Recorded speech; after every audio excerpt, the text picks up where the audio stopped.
I wish I just recorded that bit. Can you just say that again? I got this Supreme top with a horse on it, which you can see quickly on YouTube if you're watching. So I copped it and I said to myself, "Yeehaw!" Love it. Are you on Thread yet? I am on Thread, yeah. I was thinking we should probably thread it into the conversation today. Wow. Nice one. Yes, today feels crazy. So by the time this comes out, it'll be maybe a couple of weeks already out. It won't be new news. It might already be dead. Yeah. the Threads app launched today, and it feels a bit crazy. It feels like when Clubhouse launched, and like everyone is like, "Oh my gosh, we need to do something. We need to do something about this." And I love it. It's cool. Every time there is I think there's always opportunities when new platform comes out, or there is like a change in policies or things like that. And this feels like one of these moments. Whatever happened in 6 months, right now there is like a lot of attention, and it's quite interesting to see like who's jumping on it, what you can do. Yeah, I like it. I was hoping that it would be a bit more, because they did that thing where you could, if you search for Thread, like in the days before on Instagram, you got the little invite ticket to get early access or whatever. Yeah. But in reality, it just didn't really give you anything early. It was like a cool little hack to make people think. But basically, just to get people to like go on the App Store and join the waitlist, which I think most people probably don't bother doing usually. So it was a shame when I joined this morning and it had been out for a few hours and it wasn't like super invite only. Yeah, I spoke to someone who was probably on like American time, who got on it within the first 25,000 users. Yeah, right. And by the time we woke up and I got on it, I think I'm in the first 8 millions, like 8 million something.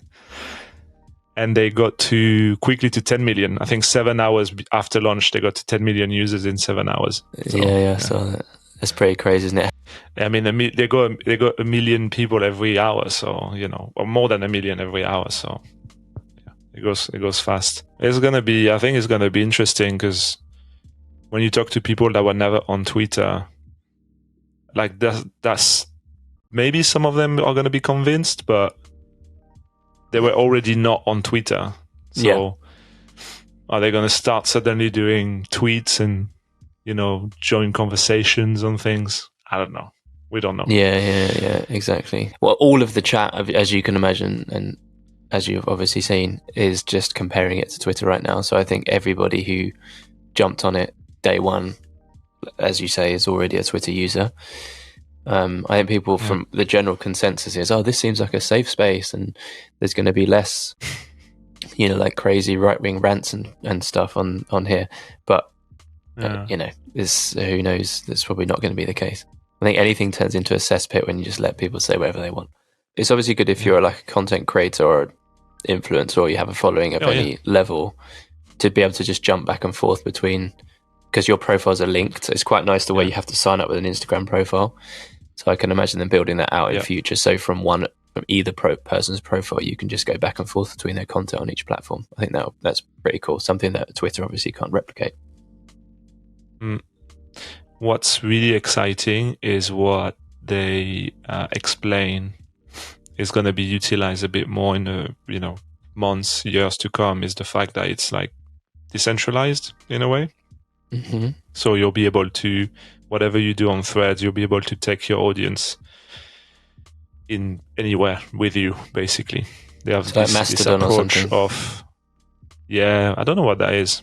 I should probably it's like the open source version. Apparently it's quite difficult to like join. It's quite complicated, but it's open source. So as you're saying, you'll probably be able to port across to that.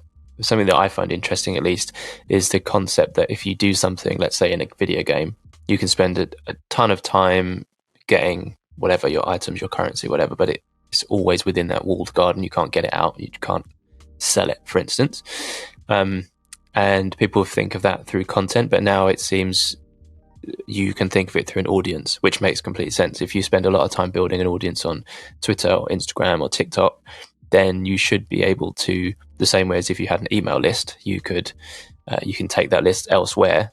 You can't just export your audience out of Instagram. But it's quite interesting if the world is moving in this direction or technology is moving in this direction where you have your audience and you can migrate and you can take it with you elsewhere. So you join a new network and you just bring your audience on with you. I think that's pretty cool. Yeah, that's awesome. I forgot to mention at the beginning, I wanted to give a shout out to whoever listened to the podcast in Guatemala. Welcome. I've got a feeling I know who it was. Do you? Yeah, I got a feeling it might be Mr. Sonny Visco. Oh, I know he's at a family wedding in Guatemala, and he was an early pod listener. So, hey, Sonny, that's you. Well, hey, Sonny. If it's you, I mean, when we look at the location, actually, we share with each other where all of you listen to the podcast, and it blows my mind. Both of our minds, I think, to see that there is people in everywhere. I think already like 30 plus countries in 5 days in July. So yeah, crazy. Lots of Latin America. Surprisingly, maybe we should speak Spanish, a bit more Portuguese at some point. Yeah, we've got Rob. He's actually just popped into the lobby, so he's ready to go whenever we are. Nice. Let's welcome him. Yo. Hey, Rob. How's it going? Very good. How are you? Good. Excited. It's been a while since I've seen Yuan, like 8 years, 7 years, I don't know, 10 years even. Oh, wow. What's the backstory there? Yeah, I think we just shared some common friends, went to some common events, had some conversations, and we're back again. That's the lead time. We're still here. We're still in the game. Rob, we were just chatting about Threads that obviously released today. I don't know if you've had a chance to jump on it yet. Yeah, I had a quick look, got my profile set up, had a quick poke around. Nice. Not sure if you guys if you received the email from Meta. It's still locked, and it's not being no inventory there, so it's still kind of walled off garden. But yeah, it's interesting move from Zuck. Yeah. I'm not sure if you've seen the whole fight between Elon and Zuck, when it all kicked off. Yeah. But yeah, we shall see. I'm not sure you guys use Twitter a lot, or I'm a big fan. So this is interesting. Almost I want to make my move. Very interesting. Is that what the fight is? All along, the fight was just I'm gonna release the same product as you and try and you never know with these guys. The whole thing could be orchestrated. Yeah. The fight, the release. Maybe he's already planning to close down Twitter next week, and all the users just come over to Threads. Yeah, exactly. But it's epic. Are you guys? So yeah, that's a new green space. Lots of opportunities. First mover advantage. Can basically be the lead. Own the niche. Exactly. The environment. It would be quite epic. Exactly. Yeah. Exactly. They haven't. I think what's missing is the ability of owning some keywords or owning some topics, because you can't search by topic. You can only search by people, and the feed just gives you what to engage with. But I think they're probably going to release something very soon with trends or whatever. You'll be able to search, I think, a little bit more deeply, and at that point, whatever you talk about, you'll have to be on there and show up. So yeah, I think that's where the big opportunity is. So yeah, no, it's exciting. When are they going to release ads? That's the big question. Yeah, let's talk about that. Yeah, we could talk about that. Jake, in your last podcast, you was talking about black hat, gray hat. I was okay, we can at some point touch base on 100%. Go for warrior forms. Yes, yeah. No, but I think it will be interesting to follow what all the drop shippers and affiliates, because typically they move in quick. It's new platform, low CPMs. If they can squeeze out a margin with just being a middleman, and you just need to follow those guys, see what's happening on warrior form with Threads, and that's a good starting base with marketing tactics. But yeah, we'll see. We'll see. Exactly. When you start seeing the adverts for the webinars and seminars, you know that's where you need to be. let's start with a little bit of background. So you said we met a few years ago. Was it when you were at Simba Sleep or before that? I can't remember. I think we met at Simba. We met for sure. Yeah. I think there was also like a growth event like quite a while ago. Yeah. I think we met at some growth event with Josh, who was also like recruiting in the space. Like, I'm not sure if you know Josh. So I think we kind of like met through him. Then there was definitely a conversation at Simba, and then I think 7-8 years later, now we're back again. Having this convo. Well, maybe let's give us like a quick 2 minutes on like who you are, like what you've done and what you're doing now. Start with that. Yeah, that's always boring almost, but how can you add value? 2 minutes. That's why I said 2 minutes. Make it quick. I'll try to like tie it up to black hat and like making it tactical. I'm Rob. Professionally now, I'm one of the co-founders of Highrise, a D2C growth agency in the UK. But before Highrise, I was at Simba, looking after growth initially in the UK, then helping Simba Sleep expand internationally. Prior to Simba, I was working at some other businesses in the luxury furniture space, and then I was at another pet food business before that. But I think what was interesting to me listening to Jake, I was I was kind of born in the darkness. I was doing black hat stuff when I was 17, 18, 19. Yeah. So all of these things that you guys were talking about, dating offers, gambling offers, warrior forms, even shifting W special offers. I think that was kind of I was doing that in uni, doing that some decent money. But basically at some point I had to become legit, which meant getting a job.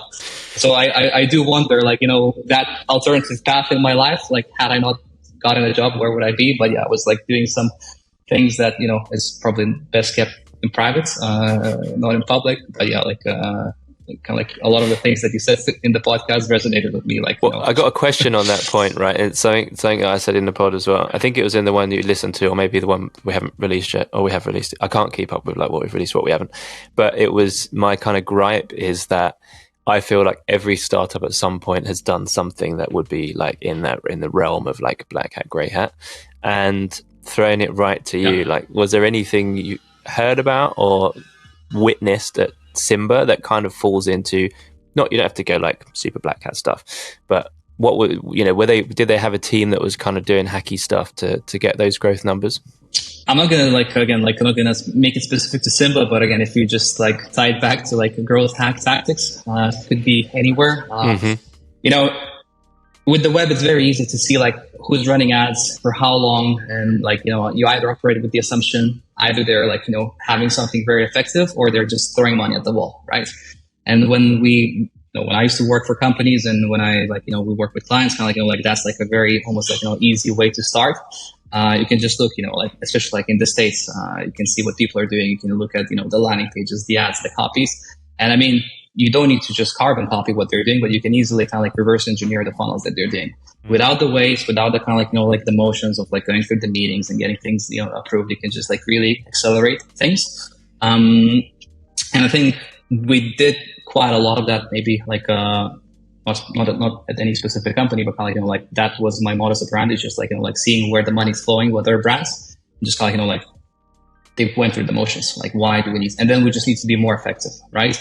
We need to be better at communicating our offer. We need to be better with our ads. We need to be better with our media buying. But someone out there, had all these meetings, got things approved, found this winning funnel. Let's just have a look what they're doing, poke around. So I think this applies today. Applied 10 years ago, and applied with affiliate offers. Same thing. You see someone who's running dating offer on Facebook. He has 300 ads live. I mean, either he's throwing money at the wall, or that funnel is working. So let's just reverse engineer, find the offer, and let's see if we can arbitrage a bit more. So yeah, that's very vanilla answer. But gives a bit of flavor. Yeah, I love that. And sorry, if you're going to jump in, but something I wanted to pick up on specifically was the kind of the talk of funnels and offers is very much in my experience, at least, when you having worked at bigger agencies and then much smaller agencies that work with drop shippers and those kind of clients. So they're turning over big money, but they're not. There's just one guy in his bedroom, for instance. I feel like the consideration of offers and email flows, landing pages, and funnels is considered much like put under the microscope much more in those kind of agencies and for those clients than when you end up working for bigger clients. Like in my experience on Net-a-Porter, for instance, you have a chat with your agency there and no one's ever talking to you about that. They're just talking to you about what is another campaign that you can run. So I feel like there's definitely there's a massive gap between small businesses that people are like, oh, small agency dealing with small clients, I don't care, but they're doing a much better job of looking at the whole customer journey and optimizing every step of that than a lot of the big players. What do you think that's true, Rob? Yeah, I think, Jake, absolutely true. And I think it's just like this awareness being kind of like, because every like board, every founder, like you have like a CPA target, you have a CAC target, you have like, like signups, whatever. That's like kind of like end goal of like, set sequence of events. And, like everything that you do pre-click or like, someone landing on your app store, everything that you do post-click. And again, people talk about zero, like session to purchase conversion rate. But like even between those two things, there's so many multiple steps that you can optimize.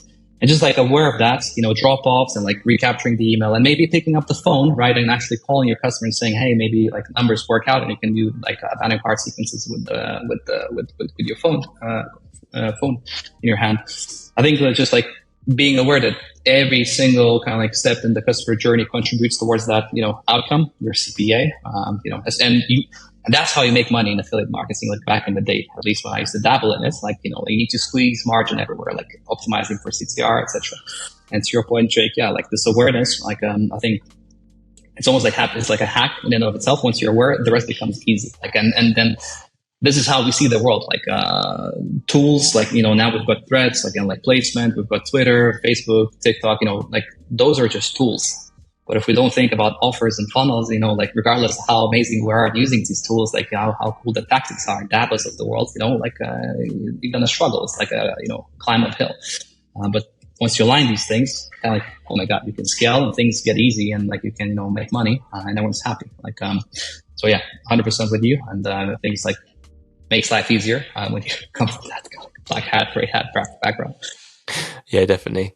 And also at that level, but we'll move the subject on in a minute, but also at that level, you have so many restrictions that make you think outside the box. So if you go onto like a Neverblue or an affiliate network and you try and find an offer that you want to promote, it'd be like, you can't do PPC for this because they're basically running that in-house, or you can't run paid social. So there's people you take that and you're like, okay, what can I do? And it just stops you from being lazy and forces you to think outside the box, forces you to think about things like just go on like Gumtree and make some fake ad to get people to email me and I get their email and all that kind of stuff. So I think it's like the laziness that comes with maybe bigger players or people that are just accustomed to running ads on Facebook, and every time they come up against a problem, the answer is, we'll run some Meta ads, or we'll run some TikTok ads, or we'll test Snapchat.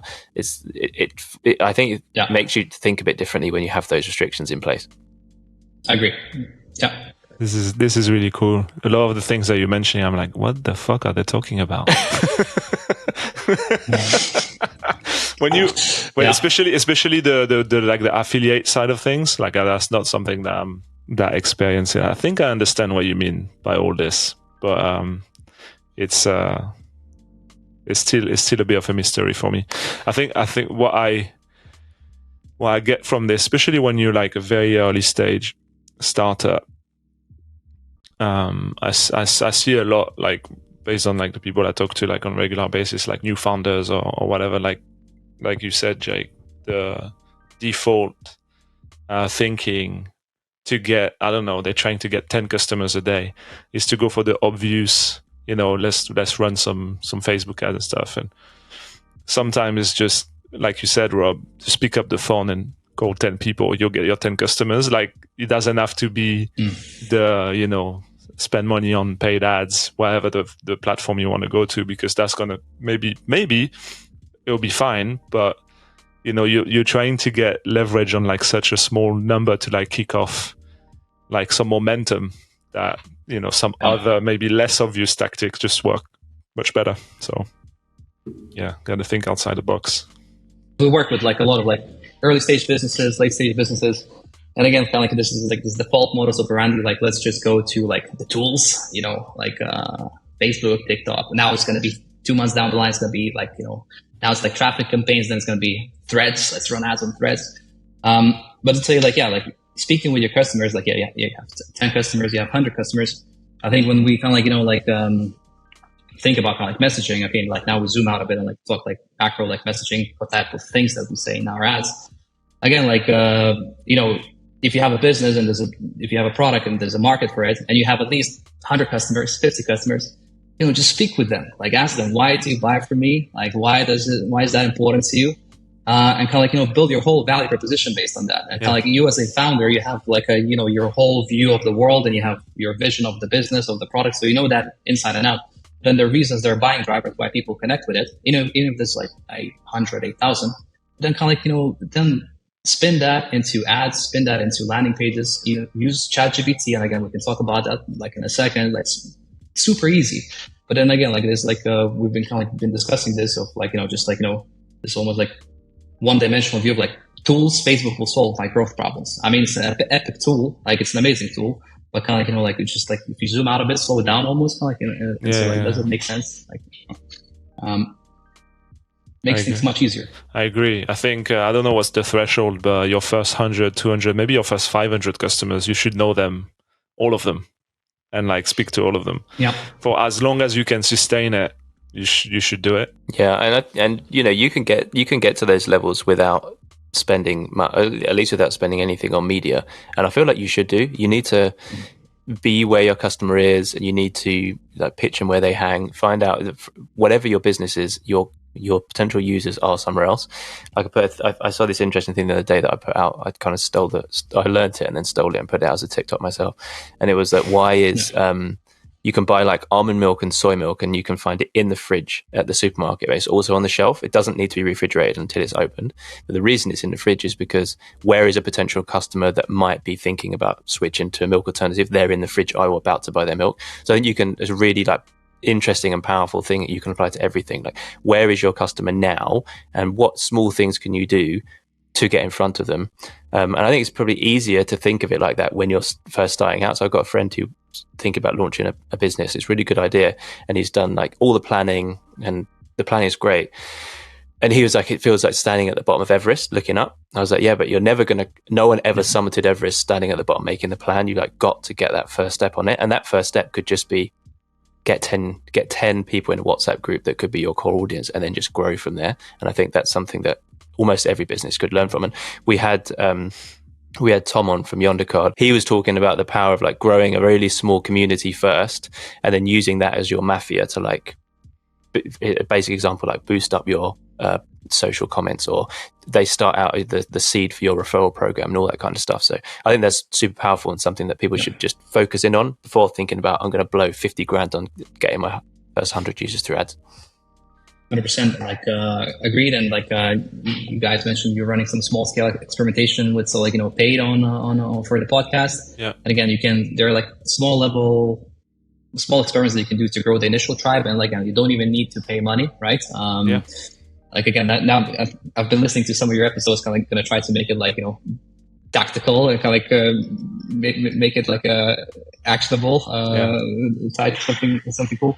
So again, like talking about gray hat, black hat, and the warrior form, and never blue actually. Jake, also like a good reference.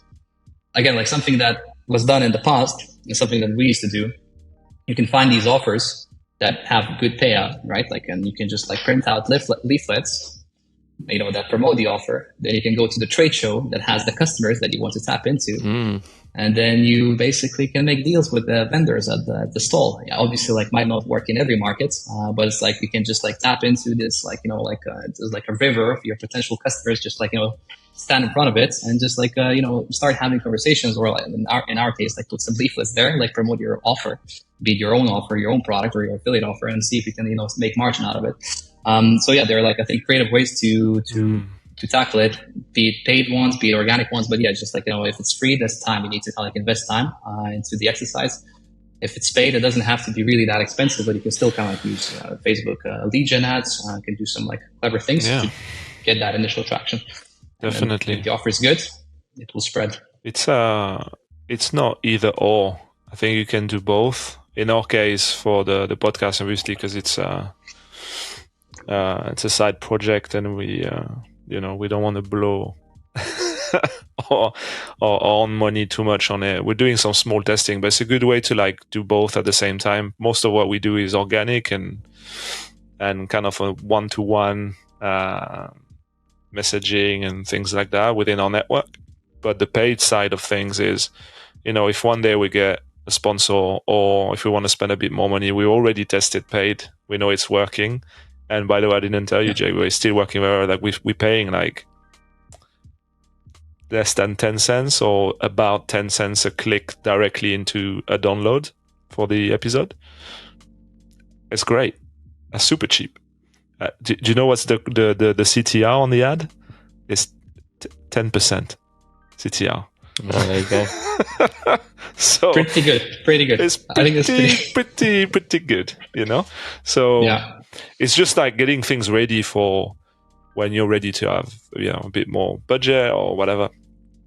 But the most of the effort is definitely on the organic free stuff. So yeah, it's exciting. It's really cool.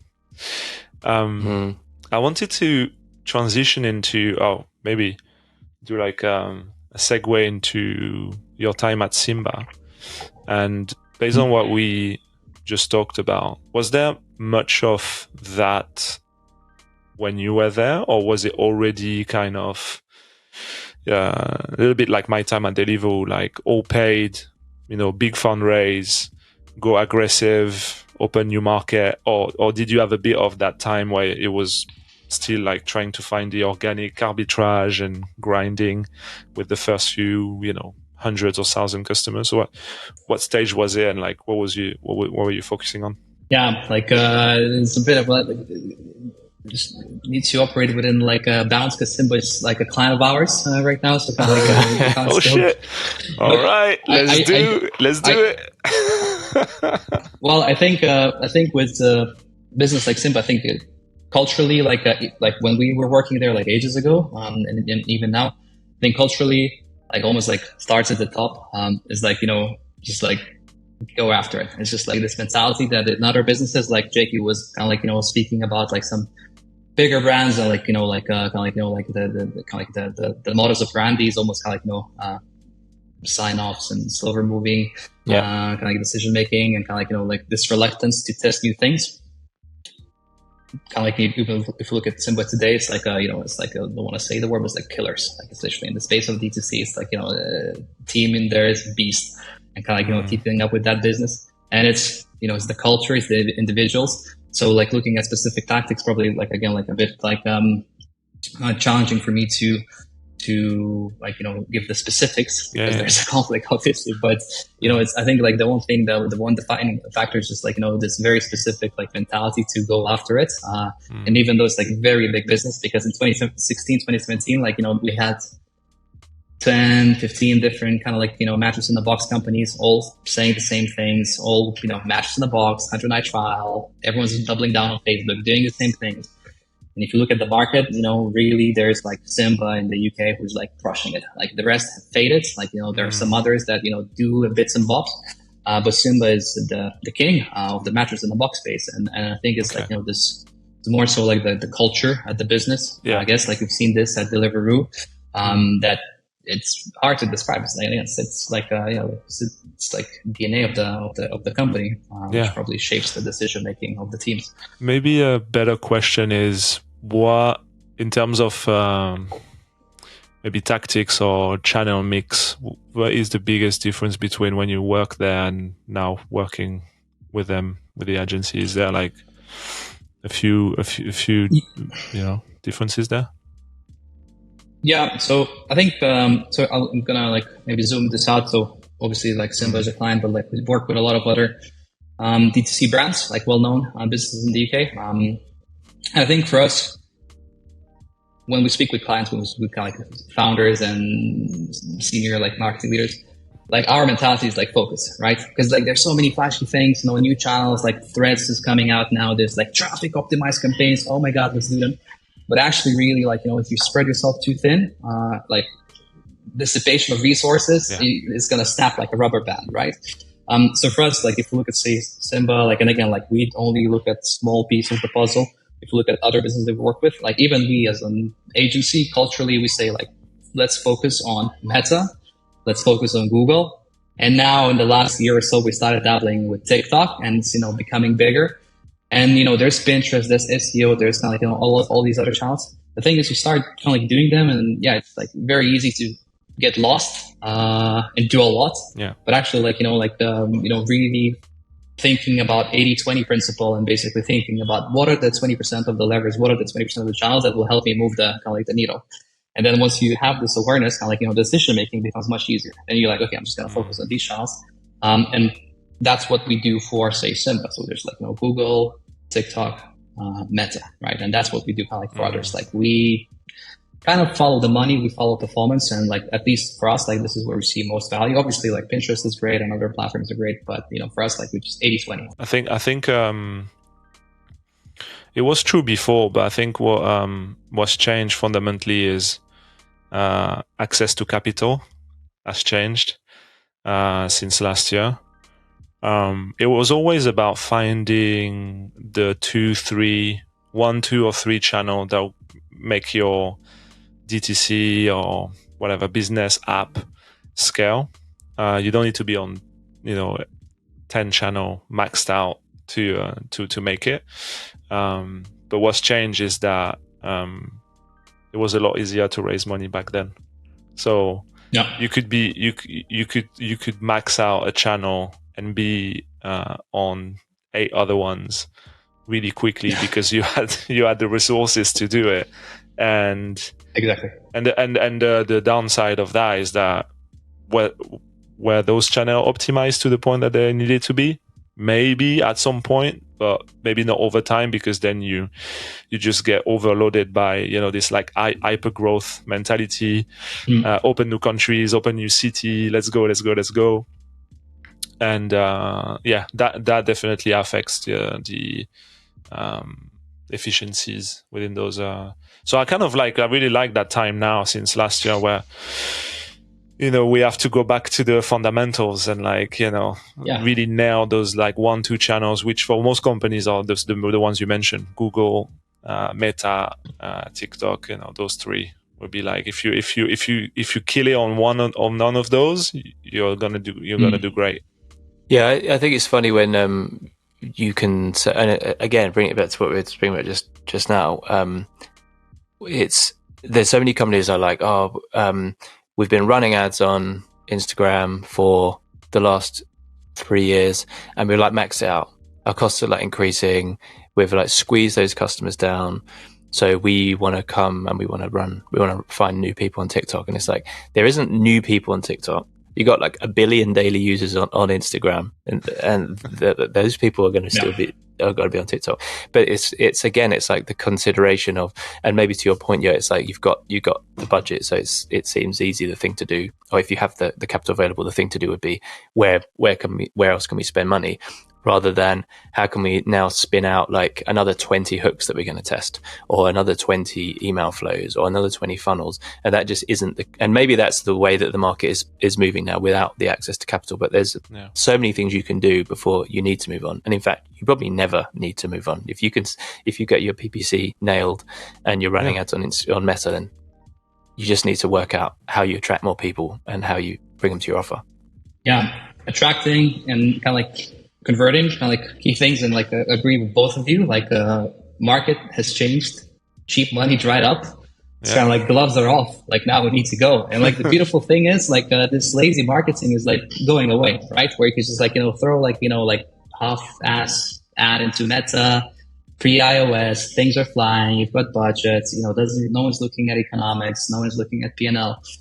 And I think to your point, kind of like, this like fundamentals, again, like almost like, we've got these like AI, like flashy things, AI, whatever, but like, what we're doubling down on, like, old school, like copywriting, Joe Sugarman, kind of like, Claude Hopkins, really kind of like, like even like prompting ChatGPT becomes much more effective once you have the fundamentals, right? And for us, what's like, Jake, to your point, like testing hooks, so many people are using Meta, like now Threads, like coming online, we'll see probably usage will increase even more so. Like if we have really clear offer, if we have a very clear value proposition, kind of like, and that's something that I think every business should do, just like, have like a very simple 1-page or 2-page, or like, why people would buy from me, what are the benefits they will experience, what are the USPs, I have that the rest of the market doesn't have.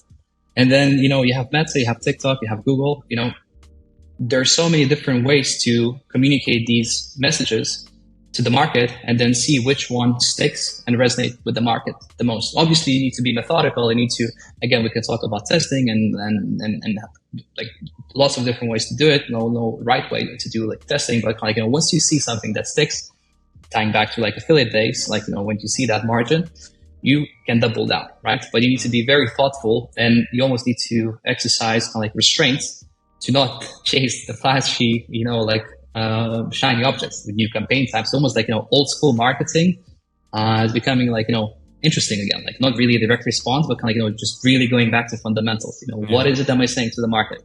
Once the user sees my ad for the first time, what is the impression of it? How will I hook them? Once they click on the ad, again, to your point, Jake, we do these audits, people are saying, oh my God, I spent, 10 million on Meta last year. I'm struggling to scale the channel. And then you look at the setup, like 70% of the spend goes to one campaign type, then another 80% of the spend went to like 2 or 3 ads. And then you're like, guys, you haven't really looked into like testing a different like post-click destination. You haven't really explored, and you're like, what are we talking about? Let's just like, explore something.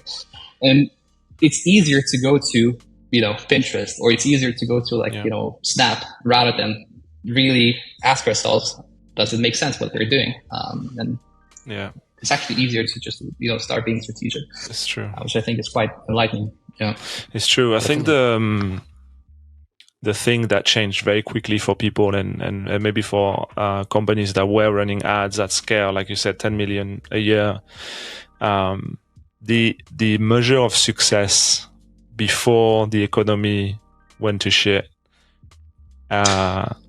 between then and now, has shifted very quickly. It's like then the level of, I don't know, measurement that you would use, like ROAS or your payback period, maybe 24 months was okay.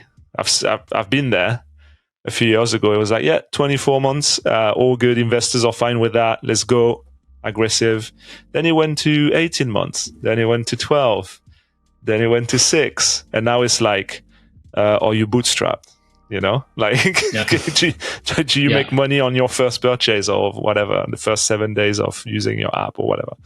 And that is a fundament. That was quite quick in terms of timelines. That shift from how do we measure success 2 years ago to how measure success this year.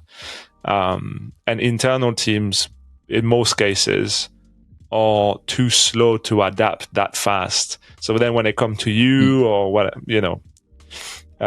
external support, you'll check their campaign and it'll be like, they've tested like 5 ads in 1 year, and like they don't have the setup to actually be that thoughtful about having the intent of using the channel to the full ability of it. So I think that definitely didn't help. But let's talk about creative testing a little bit.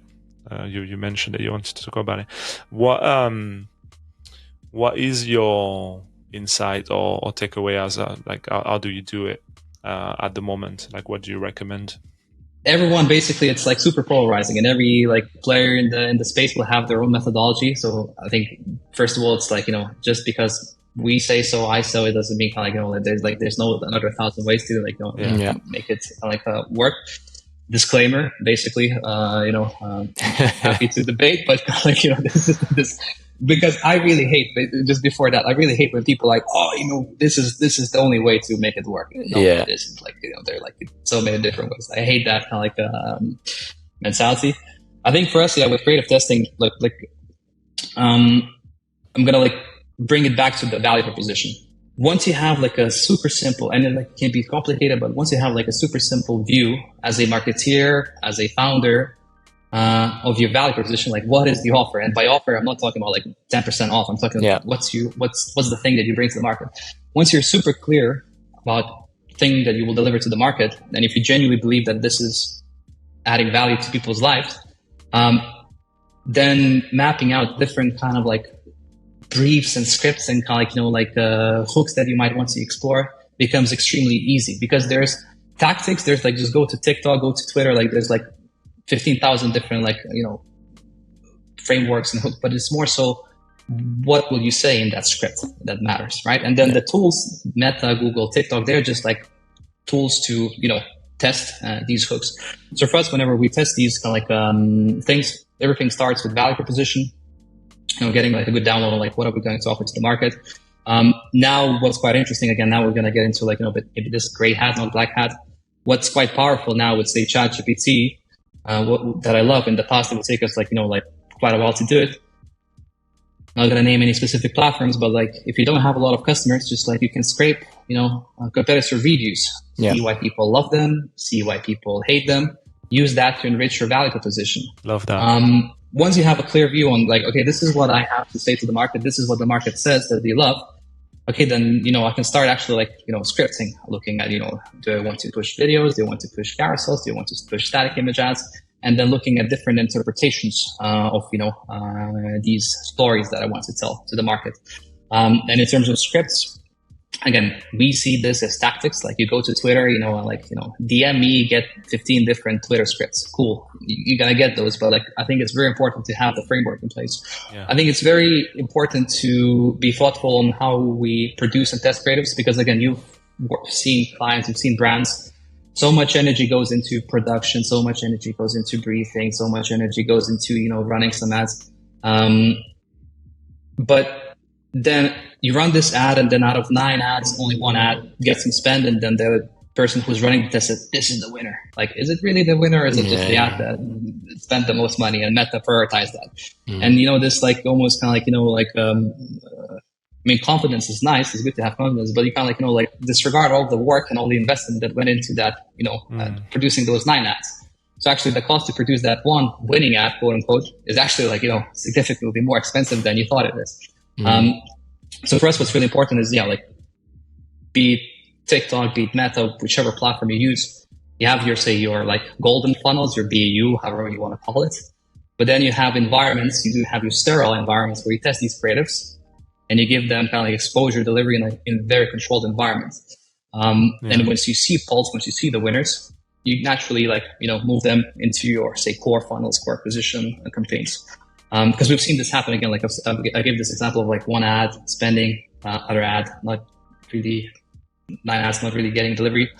In other cases, we've seen like examples of people saying this ad is the winner, but the ad is the winner because they have a celebrity or, some very fit model presenting the product. And is it the ad itself, or is it just like, clickbaity, really engaging piece of content? So I think the strategy, how you get to these ideas, I think it's really important.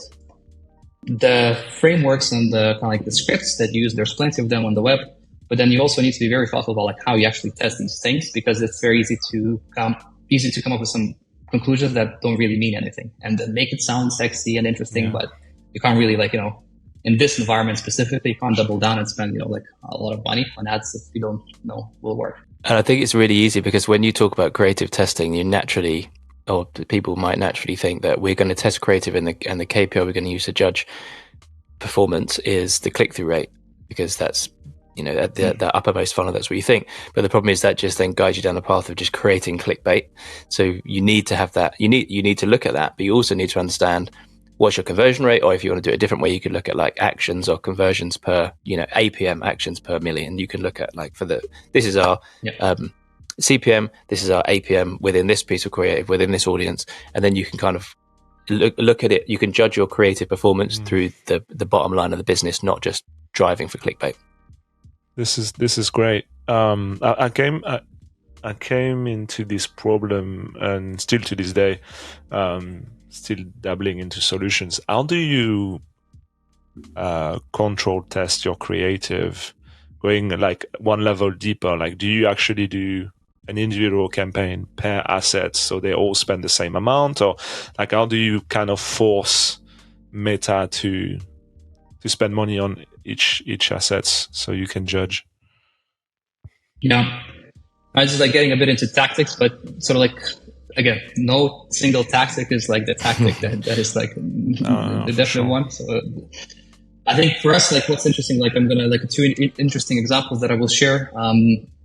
Again, we've done some live studies and we saw like ASC advantage shopping campaigns actually like are quite interesting. And we see kind of like value in ASC, but quite often ASC is just like you don't really know like what gets delivered to cold user, what gets delivered to warm user. You can exclude your existing customers, but it's a bit murky, right? So for us, what's really interesting, and again, like depends on the output of like the business, like the pace at which they can produce creatives and the cycles that we can move, the speed that we can move at, is actually using ASC for themes or say collections or say like hooks or angles. So there's ASC-A, it's like, new collections. ASC-B is like bestsellers. ASC-C is, some alternative treatments as an example. Often, again, ASC will prioritize one ad or the other. So this issue that you're describing will occur. You will have one ad that has 90% of the spend.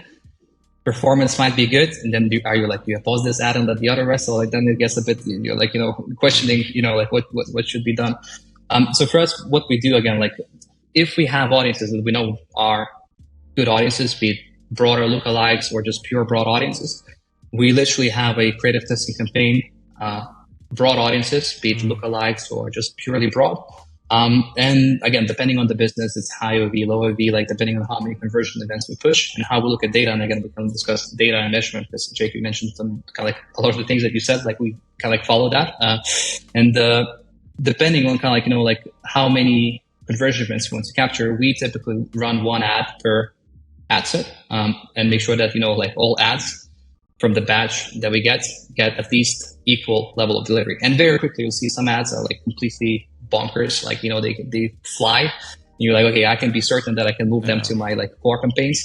Some ads, you can see that they might have like pretty good click-through rate above baseline, above benchmark, but then they just, don't perform post-click. And then again, the question is that we like to ask is like, is this, and this was like a real life example. You might have ad that has nice engagement and you look at the ad, just like zoom out, like spark the like platform data, look at the ad and like this ad is not clickbaity.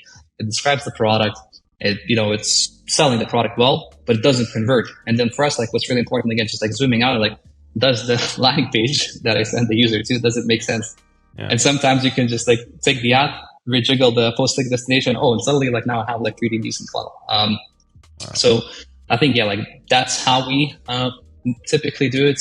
I think ASC play is important, but then again, like control for like media buyers, whatever, however you want to, like it's quite important. So we like to retain some control because Meta can go like, I'm jealous of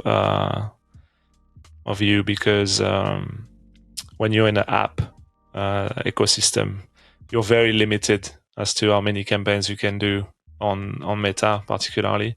I think they upped it a little bit, but you can only do one automated campaign, or you used to be just able to do one automated campaign and maybe 9 manual campaigns. So you very quickly you max out the amount of campaigns you can run to do these like control group experiments, etc. I think they changed it recently. I might not saying the right numbers, but it's still a lot more limited than e-com and D2C. So this is really cool. Really, really cool. Rob, I don't know if you wanted to say something then, but I just wanted to jump in with something a bit of like if people are listening to this and just thinking like we're talking about hooks and maybe they haven't necessarily come across that kind of thing before. I'm sure most people have, but it's like a sort of kind of really simple framework and like a thing that anyone can apply right now, especially if you're just like launching a product. I would say look at your product and go through it. I would say, let's just say it's an app. Go through it and just look at every single feature and just write down what that feature is, even if it's like being able to upload a profile picture, being able to create a username, whatever, just basic stuff, as well as all your core USPs.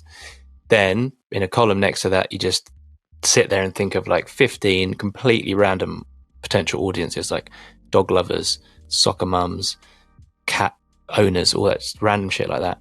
And then in your third column, you go through and you say for each combination, so for feature A and audience A, going to come up with one question, one stat, and one problem that your product solves for that specific set. So it's going to force you to really, I think, randomly. Maybe sometimes it won't work, but if you go through that process, you end up with 50 or so random hooks that you can just immediately go and start testing. And then whilst they're running, you can start thinking about some that may be more aligned to your customer audience. And I think that's kind of quite an easy and interesting process to go into when you're trying to find that audience match. Agreed. And I think with audience match, like, always ask yourself, so what as well? Because you might write the USP, but like, so what? Exactly. It's natural. So what? It's made in England. So what? Because your thing is, full of nasties, and we use processed meat. Okay, now like you have something interesting to say. It's like adding that, 100% natural, 100% great with so what? It's like simple copywriting framework makes it. You can start pitching your product straight away, basically, which also helps. Yeah, I love that. It reminds me of the Mad Men episode where they're trying to do, I think they're doing Lucky Strike or something. And they're like, what's the process to make Lucky Strike cigarettes? And I don't know if this is right, but it's like you have to roast the tobacco. So like, that's it. We're going to say Lucky Strike, like your tobacco is roasted. And they're like, yeah, but that's just the way that you make cigarettes. All tobacco is roasted. They're like, yeah, but the customer doesn't know that. And you can sell it to them in a way that makes it sound super sexy. I want my tobacco to be roasted. I'm going to buy Lucky Strike. So I love that kind of creative copywriting way of looking at your product. Why does it matter to the user? Or if it doesn't matter to the user, how can you make it seem like it matters to them? It's, I love that episode. It's, I think it's toasted. I think it's toasted. Toasted, that's it, not roasted. I don't know what roasted tobacco means. No, that works too. I mean, it's almost the same word.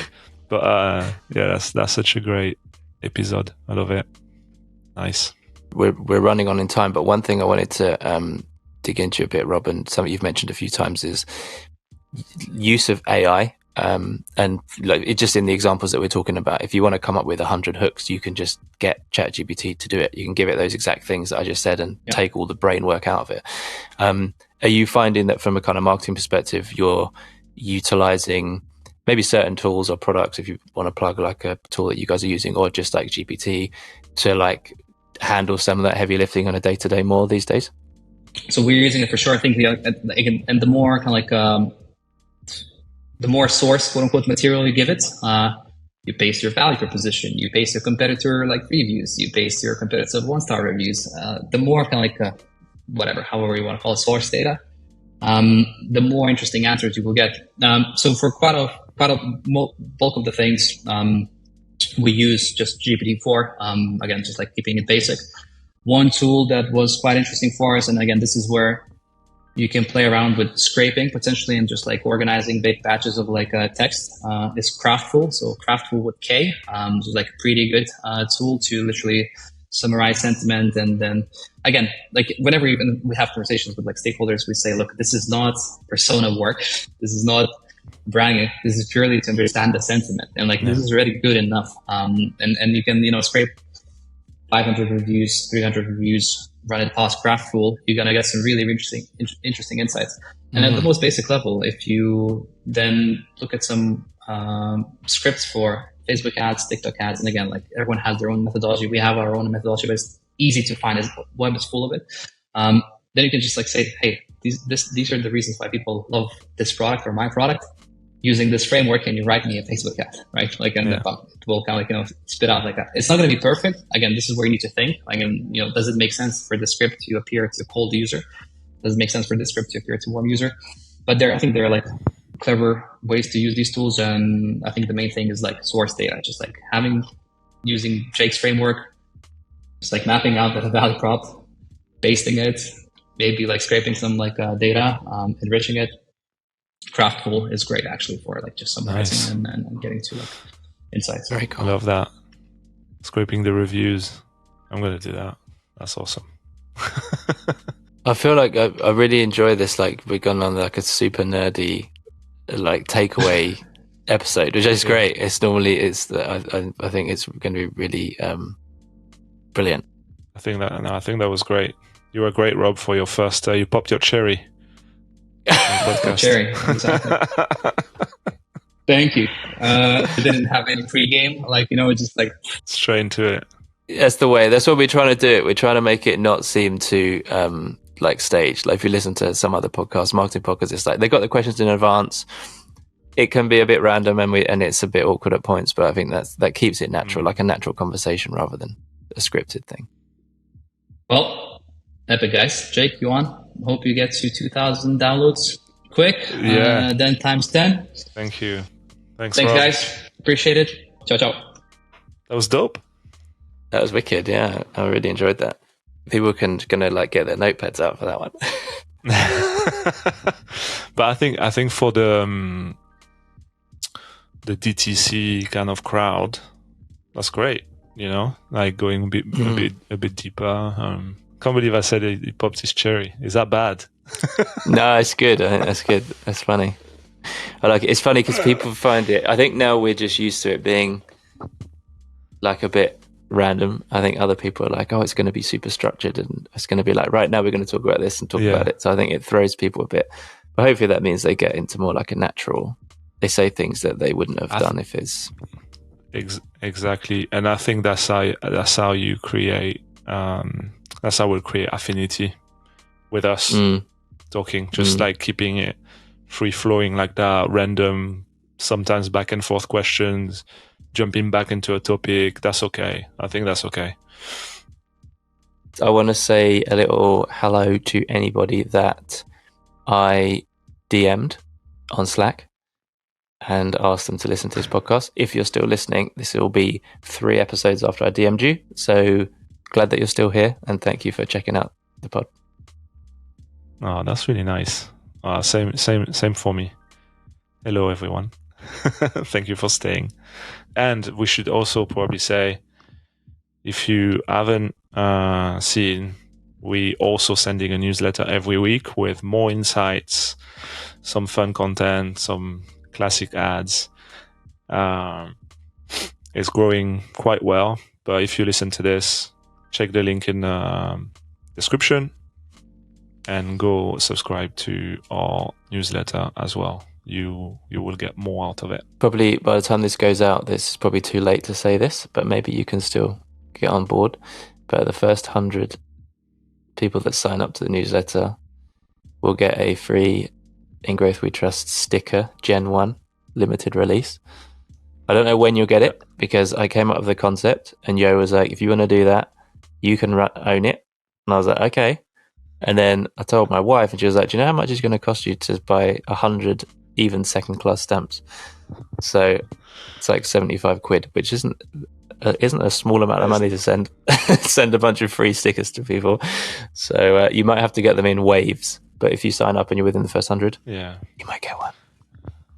It's fine. You take the lead, but we'll split the cost. It's fine. We'll do 50-50 on the stamps. It's all good. Excellent. But not split the writing of the envelopes. You leak the envelopes. That's your